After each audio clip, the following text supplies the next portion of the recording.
નમસ્કાર વિદ્યાર્થી મિત્રો, ધોરણ 10 ની અંદર ગણિતમાં છઠ્ઠું ચેપ્ટર ત્રિકોણ વિશે શીખીશું. તો તમે ધોરણ 9 ની અંદર એકરૂપ ત્રિકોણો વિશે શીખ્યા છે. તો દાખલા તરીકે મિત્રો અહીંયા બે ત્રિકોણ આપેલા હોય, બંને ત્રિકોણોનું માપ સરખું છે. આ 6 સેમી, આ 6 સેમી, અહીંયા 6 સેમી, આ 6, આ 6 અને આ 6. આ ખૂણો 60 નો છે, આ 60 નો છે અને આ પણ 60 નો. તો આ એકરૂપ ત્રિકોણ કહેવાશે. કેવું ત્રિકોણ કહેવાય? એકરૂપ ત્રિકોણ. અને એકરૂપ ત્રિકોણ હોય તો આ ત્રિકોણ આને ABC નામ આપી દઉં, આને DEF આપી દઉં. તો ABC એકરૂપ ત્રિકોણ DEF છે. બંને એકરૂપ છે મિત્રો. એટલે કે એકરૂપતા, બે ત્રિકોણો એકરૂપ ક્યારે હોય? કે બે ત્રિકોણોના શિરોબિંદુ વચ્ચેની સંગતતા અને અનુરૂપ ખૂણાઓ એકરૂપ હોય. બાજુ અહીંયા આ બાજુઓ છે બધી જ સરખી છે અને ખૂણા પણ કેવા છે? સરખા છે. હવે આપણે અહીંયા આ ચેપ્ટરની અંદર સમરૂપ ત્રિકોણો વિશે શીખવાનું છે. અને સમરૂપ ત્રિકોણો એટલે તો અહીંયા સમરૂપ ત્રિકોણ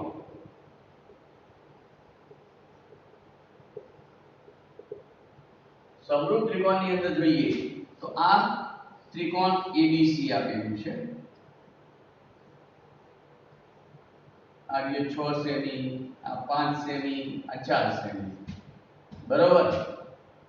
આ ખૂણાનું માપ અલગ અલગ છે. બીજું એક ત્રિકોણ આ રીતે આપેલું છે PQR. આ 3 સેમી છે, આ 2 સેમી હોય અને આ 2.5 સેમી હોય. તો આના કરતા આ બાજુનું માપ અડધું છે, આના કરતા આ બાજુનું માપ અડધું છે, આના કરતા આ બાજુનું માપ અડધું છે. એ રીતે કોઈ પણ ખૂણાનું માપ લઈએ છીએ તો આ ખૂણો 70 નો છે, આ ખૂણો 60 નો છે, આ ખૂણો 50 નો છે. બરોબર. તો ટૂંકમાં અહીંયા 50 નો ખૂણો, આ 70 નો ખૂણો અને આ 60 નો ખૂણો. બરોબર. તો એવી રીતે અહીંયા પણ 60 નો ખૂણો છે, આ 50 નો ખૂણો છે અને આ 60 નો ખૂણો છે. તો આ A અને P ના ખૂણા સરખા છે, B અને Q ના ખૂણા સરખા છે, C અને R ના ખૂણા પણ સરખા છે. તો આ એ સમરૂપ ત્રિકોણ થઈ ગયા. કયા ત્રિકોણ થઈ ગયા? સમરૂપ ત્રિકોણ. તો મિત્રો વ્યાખ્યા યાદ રાખો. બે ત્રિકોણો ABC અને PQR, એના શિરોબિંદુઓ ABC અને PQR વચ્ચેની સંગતતા માટે અનુરૂપ ખૂણાઓ એકરૂપ હોય. આ ખૂણો જેટલો છે એટલો જ ખૂણો છે, ખૂણો B છે એટલો જ ખૂણો Q છે, ખૂણો C છે એટલો જ ખૂણો R. એટલે કે અનુરૂપ ખૂણાઓ એકરૂપ હોય અને બાજુનો માપ સમપ્રમાણમાં હોય. તો દાખલા તરીકે 6/3 1/2 થઈ ગયું. એ રીતે 5/2.5 અહીંયા 2 થઈ ગયું. 5/2.5 એ પણ 2 થઈ ગયું અને 4/2 એ પણ 2 થઈ ગયું. તો બાજુઓનો માપ પણ કેવો છે? સરખો છે. તો મિત્રો અહીંયા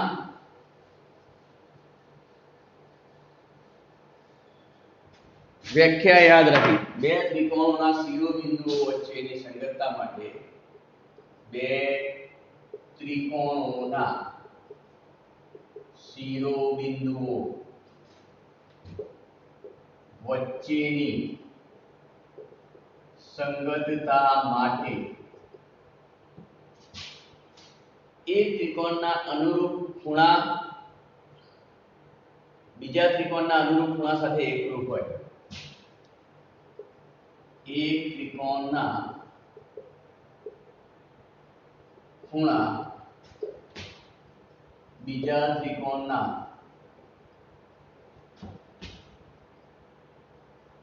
અનુરૂપ ખૂણા સાથે એકરૂપ હોય અને તે બે ત્રિકોણની બાજુઓનો માપ તે બે ત્રિકોણની બાજુઓનો માપ સમપ્રમાણમાં હોય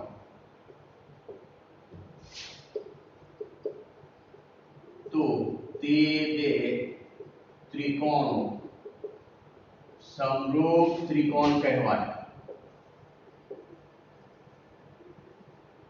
અને આ સંગતતા ત્રિકોણની સમરૂપતા છે।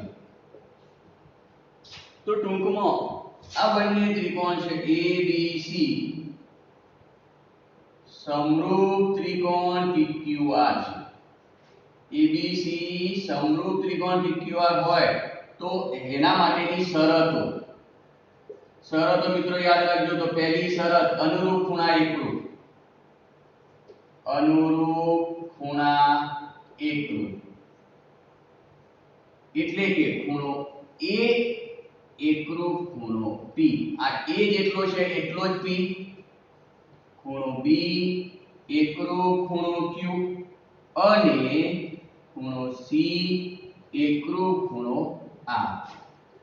બીજું જોઈએ અનુરૂપ બાજુનો માપ સમપ્રમાણમાં, અનુરૂપ બાજુનો માપ સમપ્રમાણમાં। બે શરતો છે તો એટલે કે AD ભાગ્યા PQ બરાબર BC ભાગ્યા QR, BC ભાગ્યા QR બરાબર AC ભાગ્યા PR। આ શરત છે મિત્રો સમરૂપતાની। તો અહીંયા હવે તમે તમારા બુક્સની અંદર જોઈ શકો છો મિત્રો, પેજ નંબર 102 અને 103 ઉપર જોઈશું। તો એમાં આકૃતિઓ આપેલી છે।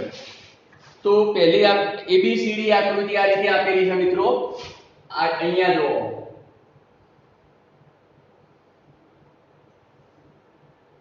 A B C અને આ D। તો એની અંદર જોયું તો અહીંયા A ખૂણાનું માપ 105, B ખૂણાનું માપ 100, C ખૂણાનું માપ 70 અને D ખૂણાનું માપ 85। એ જ રીતે બીજું એક અહીંયા આપેલું છે ત્રિકોણ,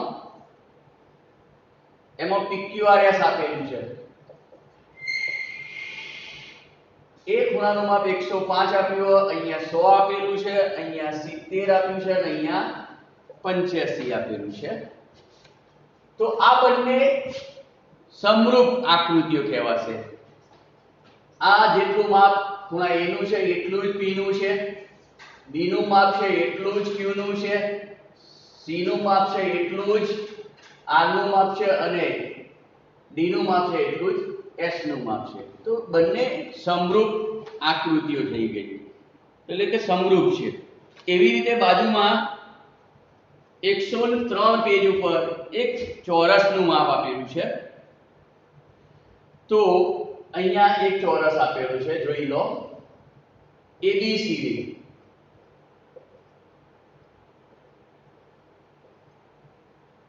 3 સેમી 3 સેમી 3 સેમી 3 સેમી।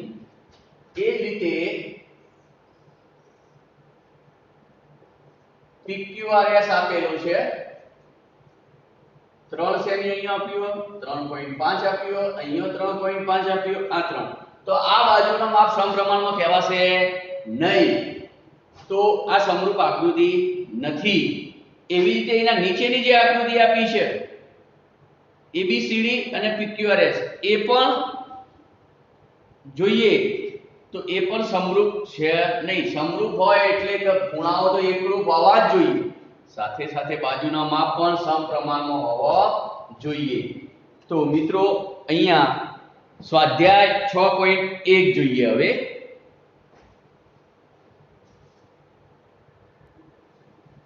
તો સ્વાધ્યાય 6.1 ની અંદર મિત્રો બુક લઈને જોઈ લો તમે। તો પહેલી ખાલી જગ્યા છે, તો પહેલી બધા વર્તુળો સમરૂપ હોય, વર્તુળોનું માપ તમે ચાલો સમજી લો, આ કોઈ પણ માપનું વર્તુળ છે, આ એનાથી મોટું વર્તુળ છે, તો વર્તુળનું માપ સમરૂપ હોય એટલે કે એના બાજુ જે ત્રિજ્યા છે એના પ્રમાણે એનો ગુણોત્તર સરખો રહેતો હોય એટલે કે સમરૂપ થાય. બધા વર્તુળો કેવા હોય? સમરૂપ હોય. બધા ચોરસો લેવામાં આવે તો ખૂણા તો બધા સરખા હોય. ખૂણા કેવા હોય? સરખા. બાજુનો માપ જુદો જુદો હોય છે, તો એ પણ આનું 5 5 5 હોય ને આનું 10 10 હોય તો એનો બાજુના માપનો ગુણોત્તર સરખો રહેતો હોય છે. તો આ પણ સમરૂપ, આ પણ સમરૂપ એટલે પહેલી બે ખાલી જગ્યાઓ. પછી બધા ત્રિકોણ, બધા ખાલી જગ્યા ત્રિકોણ સમરૂપ હોય તો બધા સમબાજુ ત્રિકોણો હોય, ત્રણે બાજુઓ સરખી હોય એવા ત્રિકોણો બધા સમરૂપ હોય છે એટલે કે સમબાજુ ત્રિકોણ. ચલો એના પછી ચોથી ખાલી જગ્યા, જો બે બહુકોણના અનુરૂપ ખૂણાઓ સમાન, પહેલી ખાલી જગ્યામાં સમાન અને તેમની અનુરૂપ બાજુઓ સમપ્રમાણમાં, આ શરત પ્રમાણે સમરૂપતાની શરત પ્રમાણે અનુરૂપ ખૂણાઓ એકરૂપ એટલે કે સમાન અને બાજુનો માપ સમપ્રમાણમાં. પહેલી ચાર ખાલી જગ્યાઓ જોઈ લીધી. હવે સમરૂપ આકૃતિઓ દોરવી છે તો આ આકૃતિ સમરૂપ થઈ ગઈ, આ એ સમરૂપ થઈ ગઈ, આ એ સમરૂપ થઈ ગઈ. અને સમરૂપ ના હોય એવી દોરવી હોય તો એક આ રીતે દર્શાવી દો તો આ સમરૂપ છે નહીં, અથવા એક ચોરસ દર્શાવી દીધો, બીજો એક લંબચોરસ દર્શાવો તો એ પણ સમરૂપ થશે નહીં. એના પછી ત્રીજો એક પ્રશ્ન છે, નીચેના ચતુષ્કોણો સમરૂપ છે કે નહીં તે જણાવો. તો અહીંયા PQRS આપેલો છે અને બીજો છે ABCD આપેલો છે. આ ચતુષ્કોણના નીચે આકૃતિમાં જોઈએ ત્રીજા નંબરની તો બાજુના માપ પણ જુદા જુદા છે અને ખૂણાઓ પણ જુદા જુદા છે એટલે કે અનુરૂપ ખૂણાઓ એકરૂપ હોવા જોઈએ, આના ખૂણાઓ એકરૂપ થતા નથી એટલે આ સમરૂપ નથી. એવી આકૃતિ તમે દોરી શકો છો. તો સ્વાધ્યાય 6.1 ની અંદર તમે જોયું કે સમરૂપ છે કે નહીં અથવા સમરૂપ નથી એના વિશે. હવે આગળ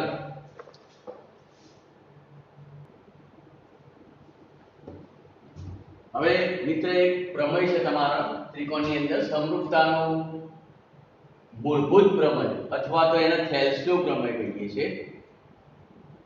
પરીક્ષામાં એક ટૂંકો પ્રશ્ન પૂછાય, સમરૂપતાનું મૂળભૂત પ્રમેય કોણે શોધ્યું?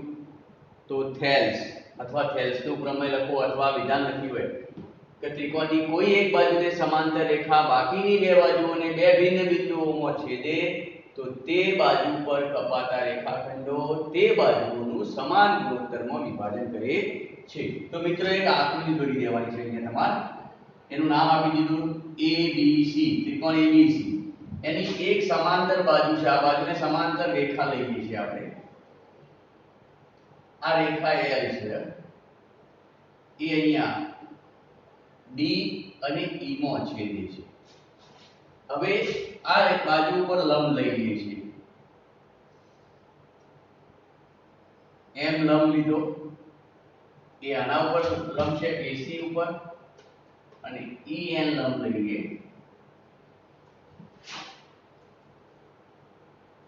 એ અહીંયા AB ઉપર લંબ છે. એ સિવાય અહીંયાથી તૂટક રેખાથી જોડી દઈએ છીએ આપણે.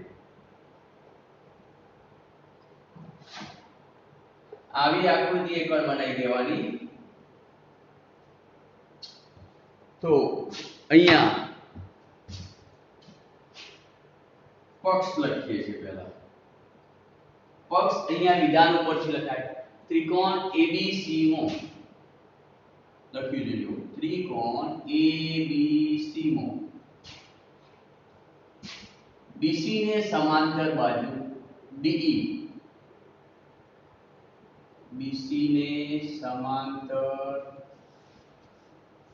બાજુ DE એ આ રેખા કઈ છે? AB ને D અને AC ને E માં છેદે છે. AB ને D અને AC ને E માં છેદે છે. કે અહીંયા BC જે બાજુ છે એના સમાંતર રેખા જે DE છે એ AB ને D અને AC ને ઈ માં છેદે છે. હવે આપણે બીજું લઈએ છીએ. DM લંબ લીધો. DM લંબ AC અને DM AC ઉપર લંબ લીધો અને EN લંબ AB તથા આપણે BE અને CD ની રચના કરી તથા રેખાખંડ BE અને CD રચો. મિત્રો આટલું લખી દેવાનું પક્ષમાં. પક્ષની અંદર આ પછી લખી છે ત્રિકોણ ABC માં BC ને સમાંતર બાજુ DE એ AB ને D અને AC ને E માં છેદે છે. સાધ્ય સાબિત કરવાનું છે સમાન ગુણોત્તરો. તો અહીંયા AD ભાગ્યા BD AD ભાગ્યા BD બરાબર AE ભાગ્યા C. આ સાબિત કરવાનું છે. હવે સાબિતીની અંદર સાબિતી તો સાબિતીમાં અહીંયા લખીએ છીએ ત્રિકોણ ABC માં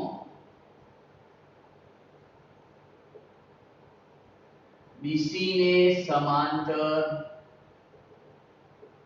હોય તેવી બાજુ DEA AB ને D અને AC ને E માં છેદે છે. હવે આપણે બીજું લઈ લીધું DM લંબ AC તથા DM લંબ AC તથા EN લંબ AB EN લંબ AB અને આપણે વધારાની રચના કરી BE અને CD BE અને CD રચો. વિધાન ઉપરથી આકૃતિ દોરી પક્ષ સાધ્ય સાબિતી. હવે અહીંયા તમારે જોવાનું છે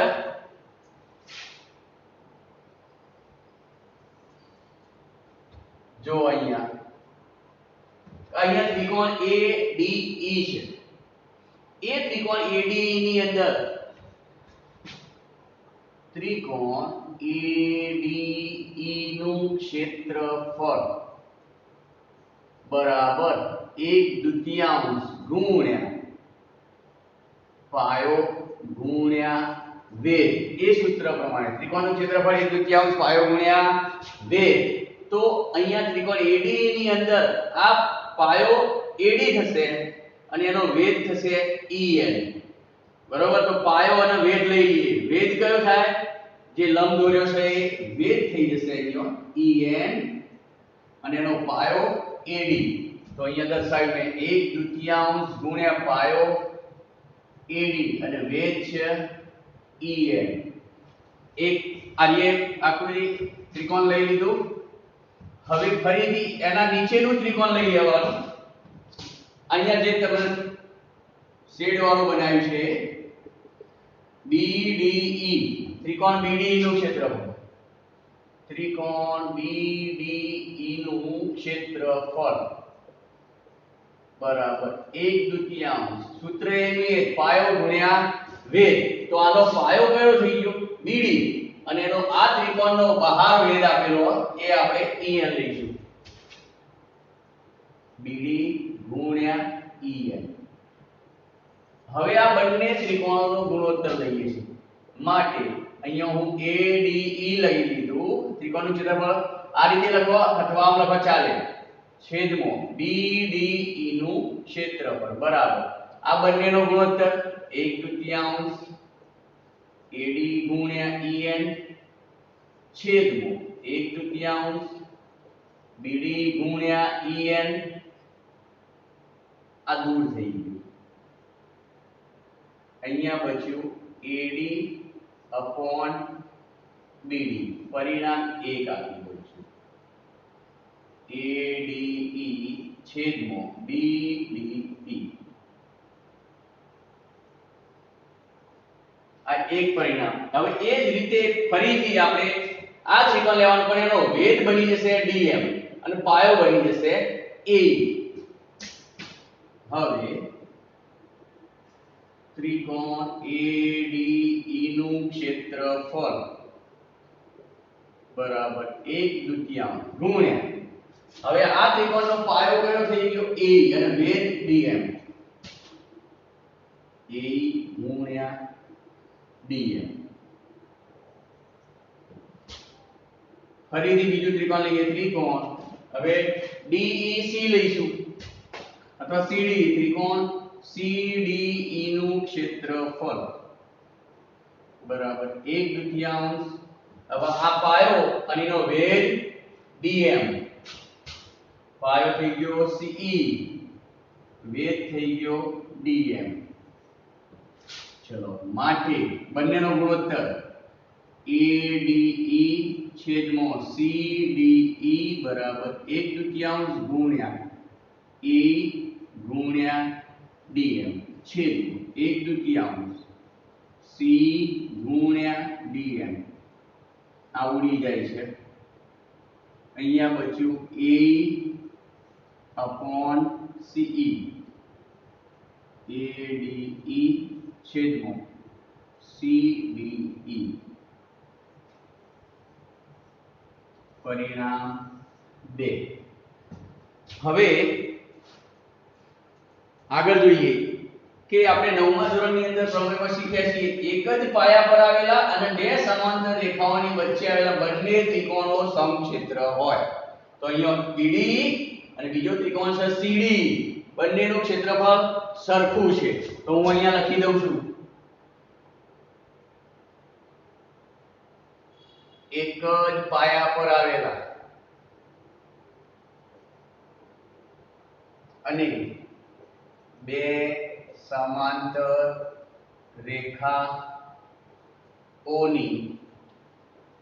વચ્ચે આવેલા બંને ત્રિકોણો સમક્ષેત્ર છે. માટે આપણે બંને ત્રિકોણો લઈ લીધું, BDE બરાબર ત્રિકોણ CDE, બંનેનું ક્ષેત્રફળ કેવું થઈ ગયું સરખું. હવે બંનેના ઉપર આ બંને જે ત્રિકોણો છે BDE અને CD, એના ઉપર કયું ત્રિકોણ છે AD, એના ઉપર લઈ લઈશું. તો અહીંયા ADE છેદમાં BDE બરાબર ADE, એનું એ ત્રિકોણ છેદમાં CDE, એમનો ગુણોત્તર લીધો. આના પરિણામ 3 આપું છું. તો પરિણામ 1, 2 અને 3 ઉપરથી સરખાઈએ તો આ જે છે આ બંને સરખું છે, માટે આ બંને પણ કેવું થાય સરખું થશે. જો તો અહીંયા લખું છું, પરિણામ 1, 2 અને 3 પરથી સરખાઈએ છે તો આ બંને સરખું છે, તો એનું પરિણામ 1 અને 2 નો ગુણોત્તર પણ સરખો થશે. માટે AD upon BD બરાબર AE upon C સાબિત કરી શકાય. તો અહીંયા તમે આખો પ્રમેય જોઈ લીધો. કાલે એકવાર ફરીથી આખો જોઈશું, સમજાઈ દઈશ. આ ત્યાં પ્રમેય અંદર જોઈ અને લખી દેવાનું છે.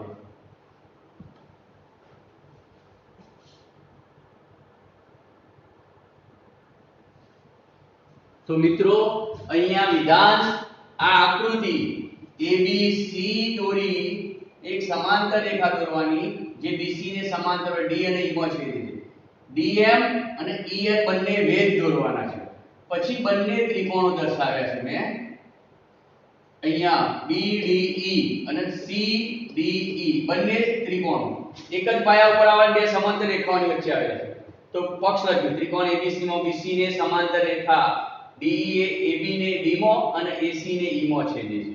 સાબિત કરવાનું છે AD ભાગ્યા BD બરાબર AE ભાગ્યા C. હવે સાબિતીની અંદર પહેલું વિધાન ત્રિકોણ ABC માં BC ને સમાંતર રેખા DE એ AB ને D અને AC ને E માં છેદે છે. હવે લીધા વેધ DM એ AC ઉપર લંબ છે અને EN AB ઉપર લંબ છે અને વધારાની રેખા દોરી DE અને CD રચી દીધી. હવે અહીંયા તમારે અહીંયા જોવો તો ત્રિકોણ AD નું ક્ષેત્રફળ આપણું સૂત્ર છે ત્રિકોણ એક દ્વિતીયાંશ પાયો ગુણ્યા વેધ. તો આ પાયો થઈ ગયો AD અને એનો વેધ થઈ ગયો દર્શાવી દીધું. એ જ રીતે નીચેનું ત્રિકોણ BDE નું ક્ષેત્રફળ આ પાયો થઈ જશે એનો વેધ EN થઈ જશે અને બંનેનો ગુણોત્તર લઈ પરિણામ એક મેળવી દીધું. એ જ પ્રમાણે ત્રિકોણ AD લેવાનું પણ એનો વેધ અને પાયો બદલાઈ જશે. વેધ DM થશે અને પાયો AE થઈ જશે. એ જ રીતે એના CD નું ક્ષેત્રફળ માટે પાયો CE અને વેધ થઈ જશે DM અને આ બંનેનો ગુણોત્તર લઈ લીધો અને તમારે બીજું પરિણામ મળ્યું.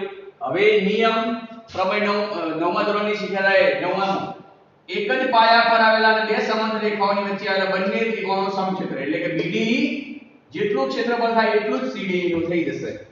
બંને સરખું કર્યું. હવે આ બંને ત્રિકોણો ઉપર આપણે ADE એટલે આપણે એનો ગુણોત્તર લઈ લીધો એના ઉપર ADE મૂકી દીધું તો બંનેનું ક્ષેત્રફળ ગુણોત્તરનું પણ સમાન થઈ ગયું. તો પરિણામ 1 2 અને 3 ઉપરથી સીધું જ તમે અહીંયા લખ્યું છે એ પ્રમાણે AD ભાગ્યા BD બરાબર AE ભાગ્યા C છેલ્લું અને એક પ્રમેય ત્યાં પૂરો થઈ જાય છે. મિત્રો આ પ્રમેય 5 માર્ક્સમાં પૂછાતો હોય છે તો તૈયારી કરી રાખજો.